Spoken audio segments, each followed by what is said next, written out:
Assalamu alaikum. This is lecture number 22 of Pakistan Studies. The topic for this lecture is Political History of Pakistan.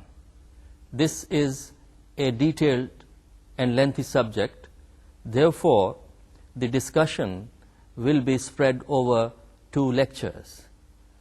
That is the present lecture, and part of it will be taken up in the lecture number 23. The present lecture will cover Pakistan's political history from 1947 to 1971. That is the first 24 years of independence. This presentation will be divided into 3 phases. 1, from 1947 to 1958. Second, 1958 to 1969. 3, 1969 to 1971. We will now take up the first phase, that is 1947 to 58. These are the first 11 years of Pakistan's independence. Pakistan came into existence in August 1947 under very difficult and discouraging circumstances.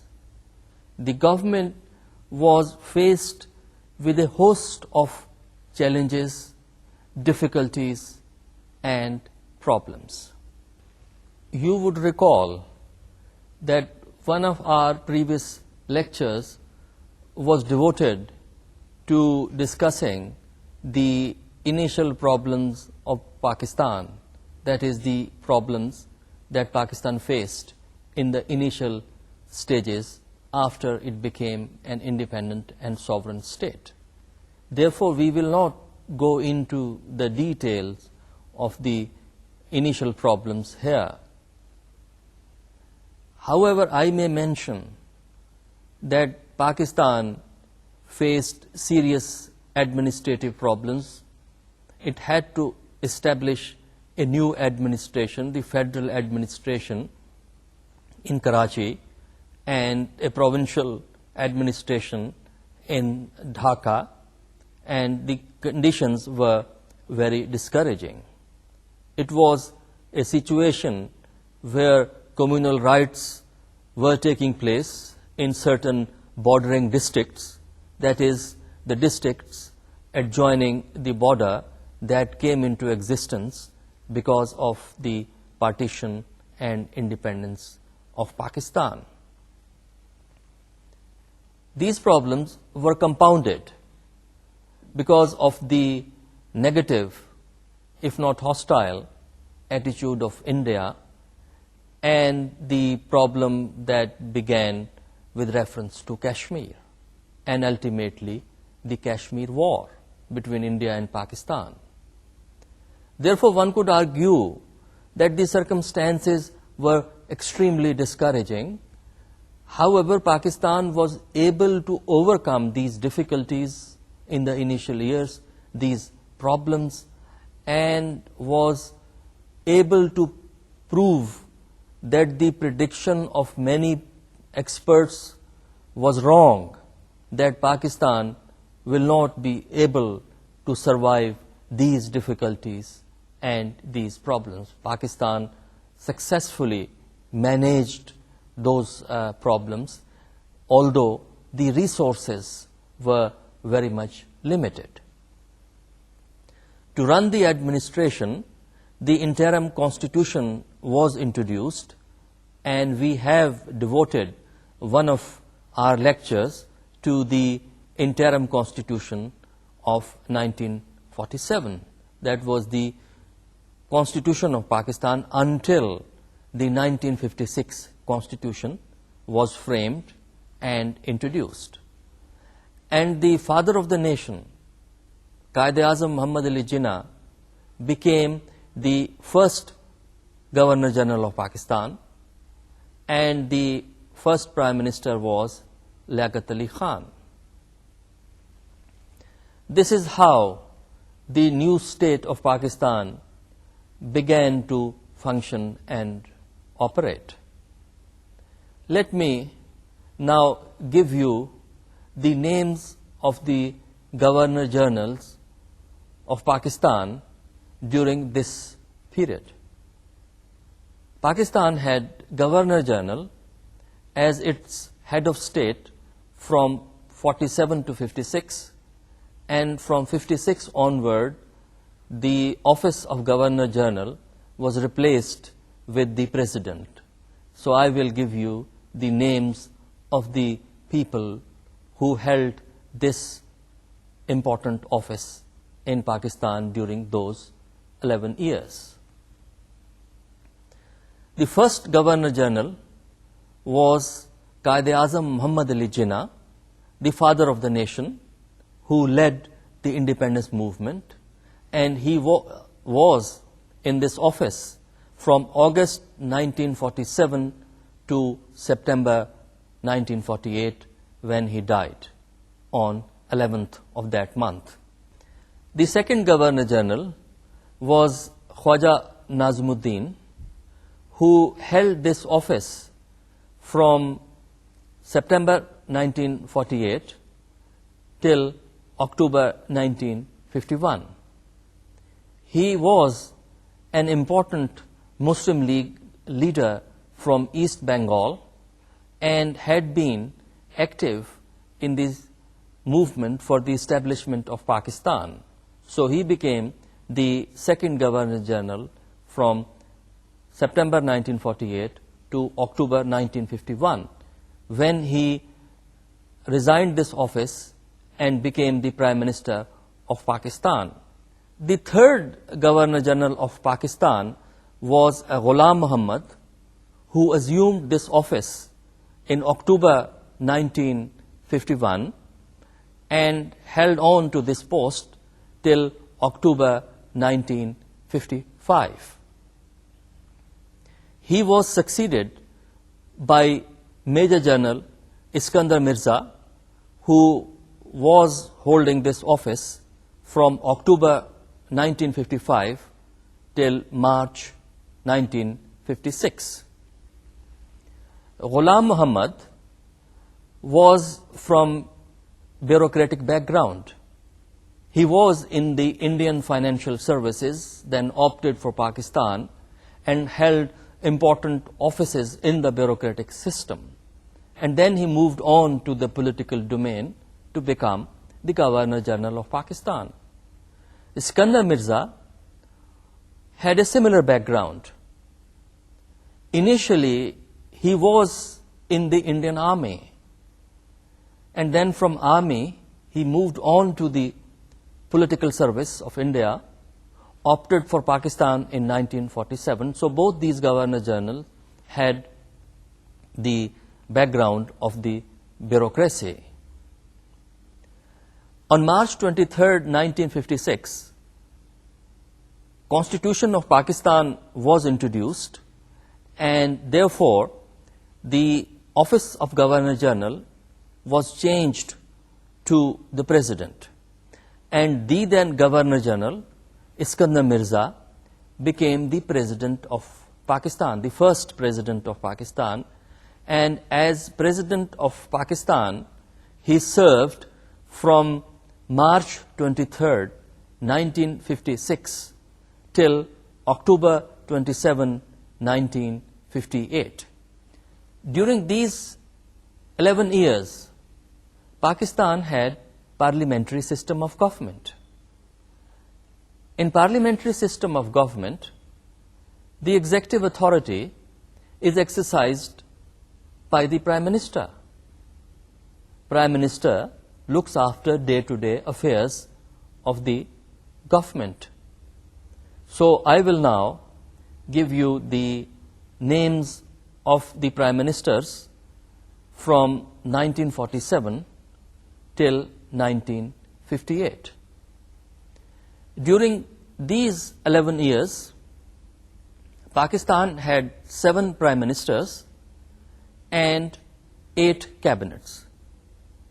Their names are: number 1, Liaquat Ali Khan, who was Prime Minister of Pakistan from August 1947 till October 1951, when he was assassinated while addressing a public meeting in Rawalpindi. The second Prime Minister was Khwaja Nazmuddin. Before that, he was Governor General.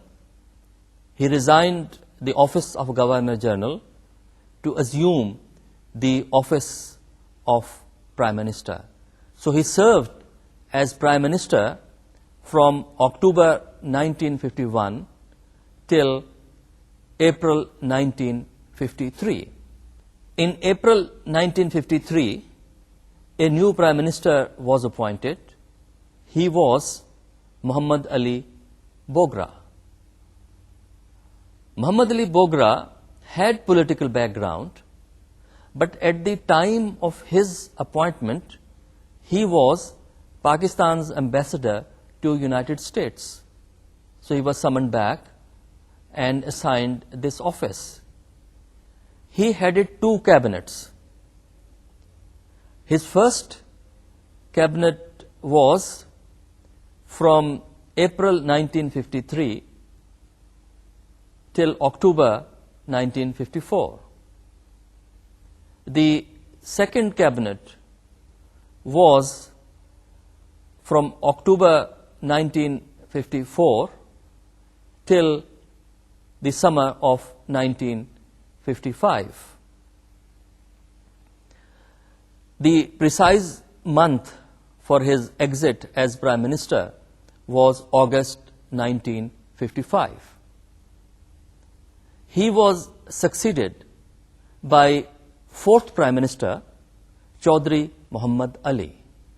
Chaudhry Muhammad Ali served as Prime Minister from August 1955 till September 1956. Chaudhry Muhammad Ali also had the background of the bureaucracy.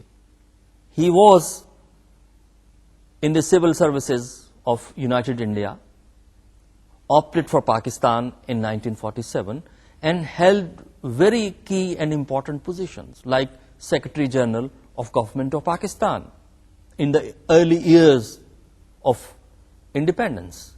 And then from there he moved to the political domain and became Prime Minister from August 1955 till September 1956. The 5th Prime Minister was Hussain Shahid Sohrawardi.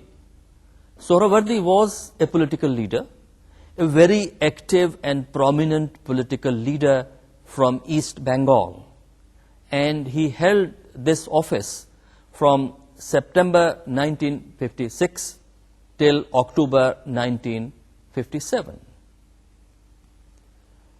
The 6th Prime Minister was I. Chundrigar, another important political leader, but he held on to this office for a very limited period of time, little over 3 months, from October 1957 to December 1957.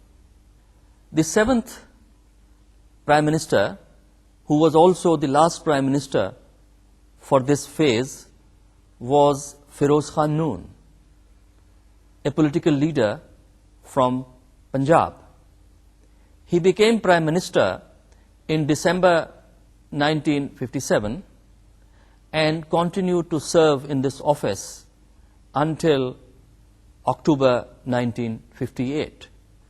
During these 11 years, 7 Prime Ministers dealt with several important issues and policies. The first important issue dealt with by the government was the constitution making. And we have devoted a couple of our lectures to the efforts to make a constitution for this country, the constitutional problem. So this was one of the major achievement of these governments, that they framed the constitution for this country. Second issue related to the holding of provincial elections. Provincial elections were held at different times. In the Punjab and the frontier province, provincial elections were held in 1951. In Sindh, 1953, and in East Bengal or East Pakistan, 1954. In addition to the provincial election, the Second Constituent Assembly was elected indirectly in 1955. That is to say, during these 11 years. Another important tasks undertaken by these governments was the establishment of the integrated province of West Pakistan, or what is called the one unit scheme. And that was set up in October 1955, and that scheme became part of the 1956 Constitution, then 1962 Constitution. Other policies which needs brief reference relate to economic development. Pakistan had serious economic problems for two reasons: because of the trouble and difficulties it faced in the initial stages. Secondly, the regions that became Pakistan were relatively underdeveloped than rest of India. So the new government devoted some attention to different areas of economic development, like attention was given to industrialization. Pakistan was relatively underdeveloped so far as industry was concerned. Agriculture, attention was paid to agriculture. Then, with the passage of time, the first 5-year plan for economic development was also set up in 1955. Although the performance was modest, but the fact that they were able to have the first 5-year plan and achieved some of the important targets showed that government was for careful economic planning and development. The problems which these governments were facing included problem of instability. You could look at the list of the prime ministers, that if you exclude the first prime minister who served in office from 47 to 51 and then take up the period from 51 to 58, which is 7 years, and in those 7 years Pakistan had 6 prime ministers and 7 cabinets. So this was a serious problem because the governments were weak and short-lived. In this period, there was also decline of political parties. The Muslim League, which led the independence movement, which was the leader during the struggle for independence, faced serious internal problems. It began to disintegrate, and the parties that emerged were also weak. So this really undermined the ability of the government to perform their tasks. The situation at the provincial level was very similar, the problem of instability and problems of political parties. Now we move on to the second phase. The second phase under discussion is the period 1958 to 1969. In October 1958, the military assumed power in Pakistan, and Pakistan remained under martial law until June 1962. From June 1962 to March 1969, Pakistan was under a presidential constitution.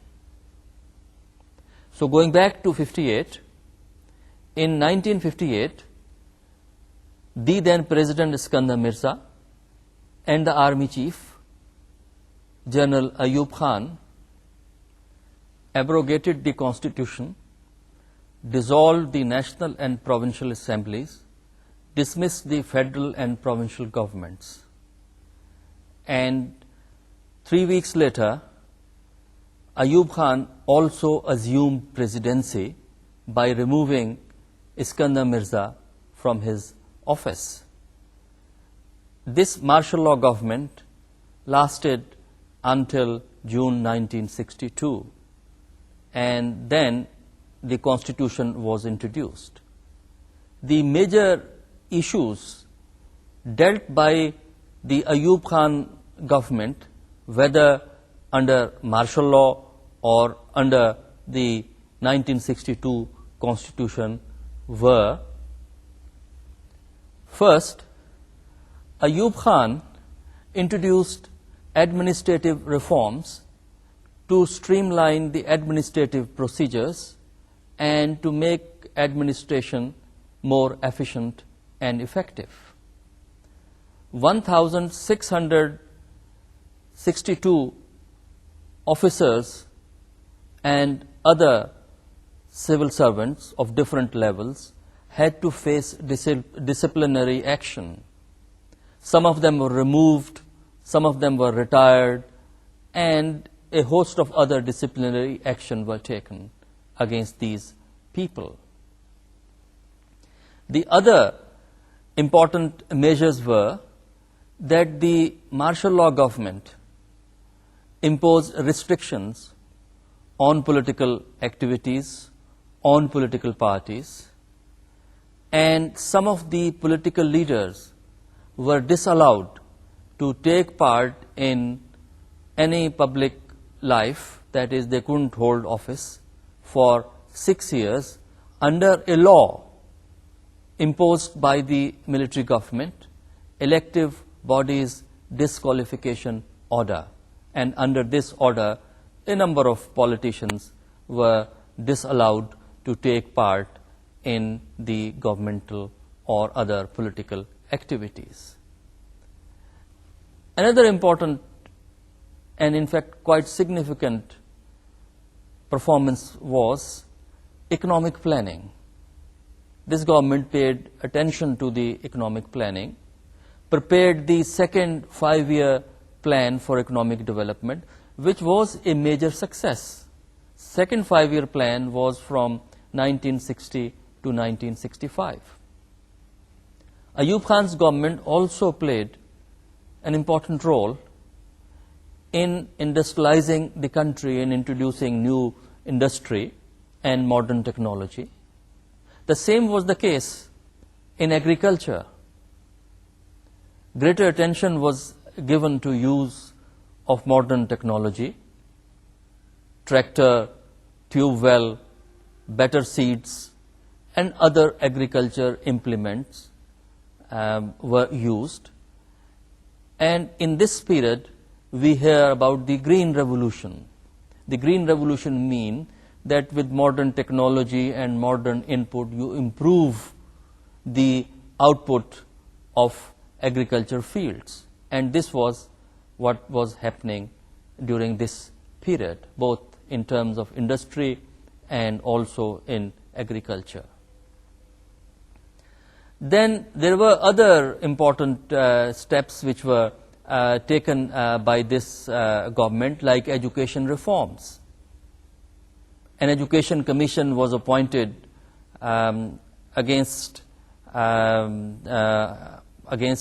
the principle of dealing with the issues, and this commission, known as the Sharif Commission, submitted a detailed report on education, and these recommendations were partly implemented by the Ayub government.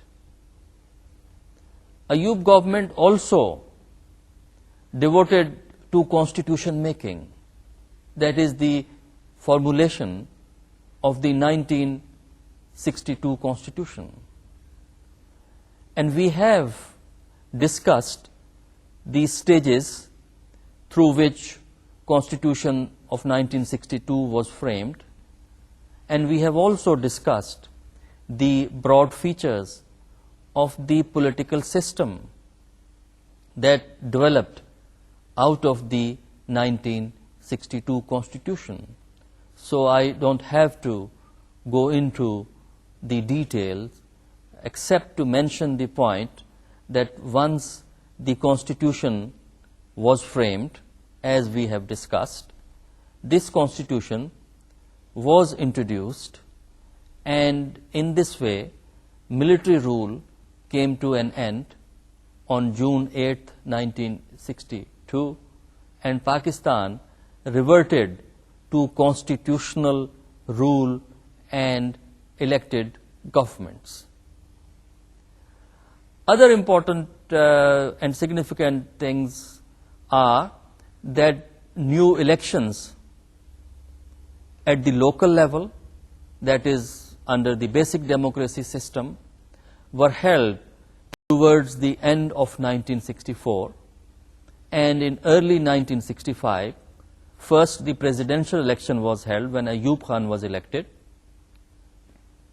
Then election to the national and provincial assemblies were held, and all these elections were held indirectly through an electoral college comprising the elected members of the basic democracies as set out in the 1962 Constitution.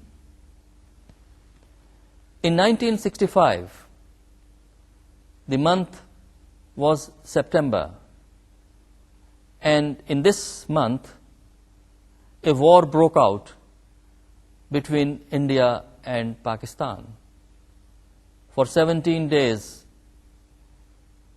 September 6th to September 23rd, the two countries were engaged in a full-fledged war. And this war came to an end through a resolution of the United Nations which called for ceasefire. And the Pakistan government as well as Pakistan military fought the war to the best of its ability. We can also talk about agitation against the Ayub regime, which started towards the end of 1968, and it continued in the first quarter of 1969. There was agitation for liberalizing the political system and also for introducing parliamentary system of government. That agitation spread to most parts of Pakistan when the government of Ayub Khan was not able to control the agitation. Ayub Khan held negotiations, but those negotiations were not able to resolve the problem. And on March 25, 1969, Ayub Khan resigned from his office and handed over power to General Yahya Khan, the then army chief. This takes us to the third phase of this lecture, and this phase is the period from 1969 to 1971. Precisely, the period is March 1969 to December 1971. General Yahya Khan, the army chief, assumed power. He abrogated the 1962 Constitution, dissolved the assemblies and the government, and declared martial law in the country. he became the Chief Martial Law Administrator and President. He also continued to serve as the Army Chief. This martial law government, led by General Yahya Khan, lasted until December 1971. The first task which the government had to deal with was to bring the whole situation, the political situation, to normal, because agitation had been going on against Ayub Khan for last couple of months. So the government first dealt with this issue to bring the situation to the normal, to routinize the life in the country, and the government was successful in doing that. Then the government decided to deal with other important issues, and also the issue of the future political arrangements. Like the previous military government of General Ayub Khan, this military government, led by General Yahya Khan, also devoted attention to administrative reforms, to administrative changes, in order to cope with the complaints and public grievances against the bureaucratic structure. In this respect, action was taken against 303 or 303 officers in the initial stages. Subsequently, action was taken against other officers, some more officers, but somehow the figure 303 has stuck, and it is often mentioned that 303 officers were removed by the military government of General Yahya Khan in the name of improving efficiency and doing away with rampant corruption, which was complained at that time. In addition to this, there were 2 or 3 very significant and very important political decisions. One, the military government of Yahya Khan decided to do away with the one-unit scheme, which was introduced in 1955.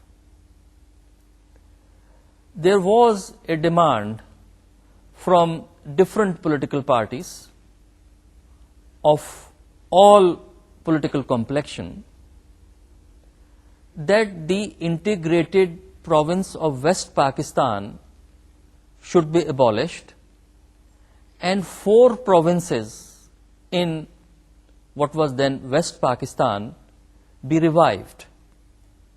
This was the demand which was raised during anti-Ayub agitation. The Yahya government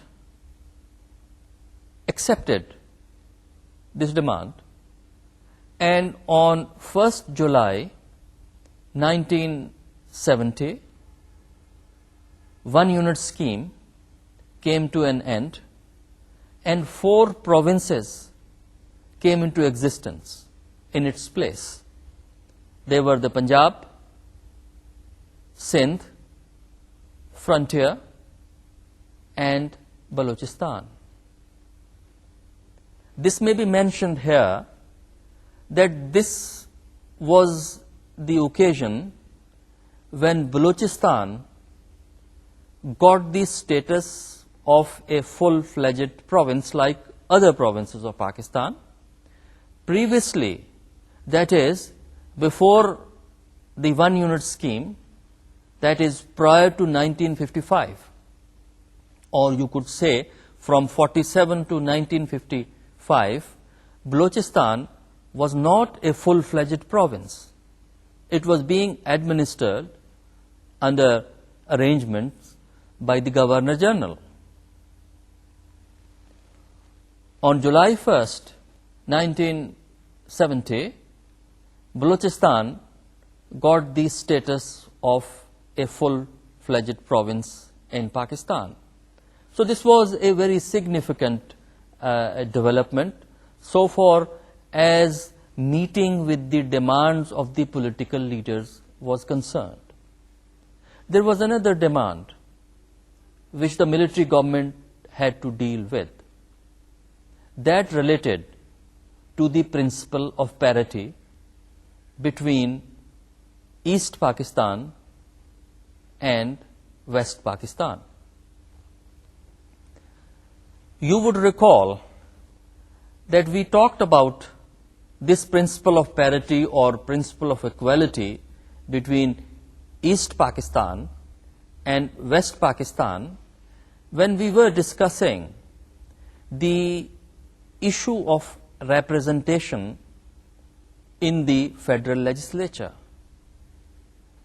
And with a lot of deliberation and discussion, the framers of the Constitution decided first to integrate the province of West Pakistan and introduce the principle of equal representation to both wings of Pakistan, East Pakistan and West Pakistan, in the federal legislature. So that is the principle of parity, that you provide equal representation to both wings of Pakistan. In the course of the anti-Ayub agitation, one major demand came from East Pakistan that this province should be given representation in the federal legislature on the basis of population, not on the basis of equality. And East Pakistan had more population than West Pakistan. So the practical implication was that because of more population, East Pakistan would be given more representation. Most of political parties in West Pakistan were also supportive of this demand.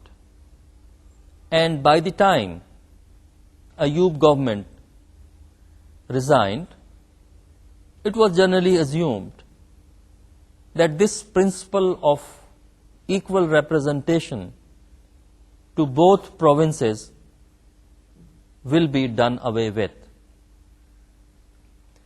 Therefore, the Yahya government abolished the principle of parity, and it was decided that representation to different provinces in the legislature of Pakistan will be given on the basis of population. Another important step taken by the government was the introduction of Legal Framework Order of 1970.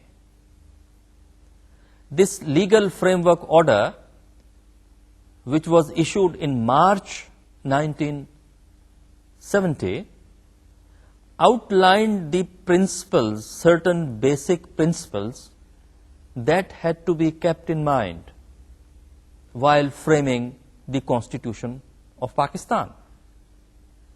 That is, certain broad parameters, not details, because details were to be filled by the elected assembly, only the broader framework. Another important issue in this legal framework dealt with the question of the representation in the assemblies, that is, the strength of the assembly, how many members. And for the National Assembly, it was provided that it would have 313 members. Out of 313, 300 were general seats, and 13 were assigned to women.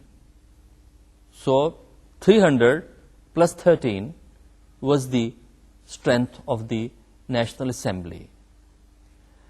And here, the representation was given on the basis of population. This meant that East Pakistan was given more representation. Out of 300 general seats, 162 seats were allocated to East Pakistan. And this meant that for West Pakistan, there were 138 general seats. And then, within West Pakistan, these seats were allocated to the 4 provinces that had been created on July 1st, 1970. So in this way, the question of representation, the question of one unit was settled. The next important policy measure of this government was the holding of general elections in December 1970. These elections, that is the general elections of December 1970, were the first national level elections which were held under the principle of direct elections. One man, one vote, and direct election and representation on the basis of population. So it was for the first time that Pakistanis were electing their National Assembly, the national legislature, with their direct vote. Themselves were voting. Otherwise, previously, the national legislatures were elected indirectly. The result of the 70 election was a split mandate. In case of East Pakistan, the Awami League, led by Sheikh Mujibur Rahman, captured 160 general seats out of 162. But it didn't win a single seat in Western Pakistan. In West Pakistan, if you put together the seats of different 4 provinces together, the Pakistan People's Party was the largest party, winning 81 general seats out of 132 allocated to 4 provinces of West Pakistan. The real problem developed afterwards for negotiation of setting up of the new government.